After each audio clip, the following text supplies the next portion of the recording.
La première ministre française Elisabeth Borne est attendue dimanche 9 octobre en Algérie pour une visite de 48 heures, avec au menu plusieurs sujets comme les visas, le gaz et la lutte contre l'immigration clandestine. Il s'agit de son premier déplacement à l'étranger depuis sa nomination en mai dernier, un déplacement qui survient un peu plus de 2 mois après celui du président Emmanuel Macron en Algérie fin août. L'Algérie et la France semblent avoir dépassé leur brouille et veulent ouvrir une nouvelle page dans leurs relations, pour un partenariat renouvelé, comme ils se sont engagés dans la déclaration d'Alger fin août dernier. Signe que les choses ne sont plus ce qu'elles étaient ces dernières années entre Alger et Paris, Madame Borne aura présidé dans la capitale algérienne, avec son homologue Ayman Ben Abderrahmane, la 5e session du comité intergouvernemental de haut niveau, CIN, qui ne s'est pas réuni depuis 5 ans à cause des brouilles successives qui ont émaillé la relation entre les deux pays. En 2021, le comité intergouvernemental de haut niveau a été reporté parce que le Premier ministre d'alors, Jean Castex, avait prévu de se déplacer à Alger avec une petite délégation. Ce qui ne sera pas le cas de Madame Borne. Selon Le Figaro, elle sera accompagnée de pas moins de 16 ministres, dont des poids lourds du gouvernement, soit la moitié de son équipe. Le journal français cite Bruno Le Maire, Gérald Darmanin et Catherine Colonna, respectivement ministres de l'économie, de l'intérieur et des affaires étrangères.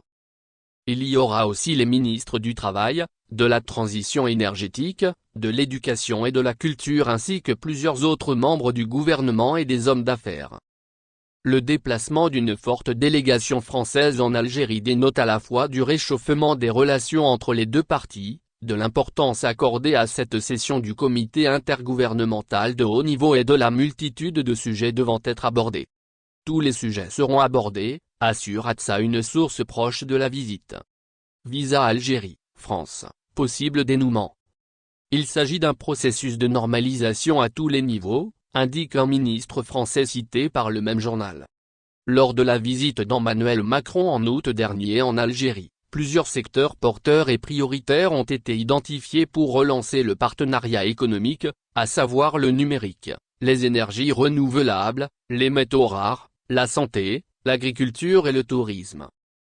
Les entreprises françaises ont cédé du terrain ces dernières années en Algérie à des opérateurs d'autres pays, notamment chinois et turcs. Le réchauffement politique peut être un prélude à un redéploiement et une redynamisation des investissements français en Algérie. Il sera également question de la jeunesse, axe central du partenariat renouvelé entre l'Algérie et la France. De nombreux autres dossiers sont en suspens et devraient être au menu des discussions, à commencer par la question des visas et des reconduites aux frontières des clandestins algériens en situation d'expulsion en France. Cette question est l'une des causes directes de la crise entre les deux capitales de l'automne 2021. Pour amener le gouvernement algérien et ceux des autres pays du Maghreb à délivrer des laissez-passer consulaires à leurs ressortissants faisant l'objet d'une procédure d'expulsion du territoire français, Paris a procédé à une réduction drastique du nombre des visas à délivrer aux demandeurs de ces pays. La mesure n'a pas produit l'effet escompté.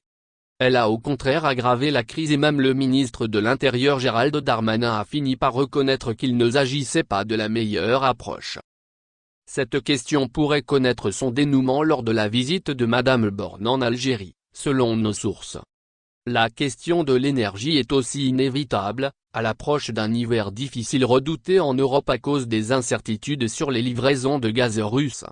Au cours de son séjour algérois, Elisabeth Borne devrait présider un forum d'affaires algéro-français, se rendre au lycée français d'Alger et rencontrer des membres de la société civile algérienne et de la communauté française établie en Algérie.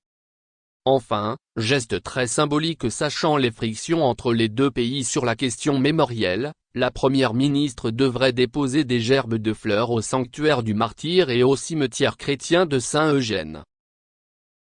Merci de bien vouloir activer la cloche et de cliquer sur j'aime.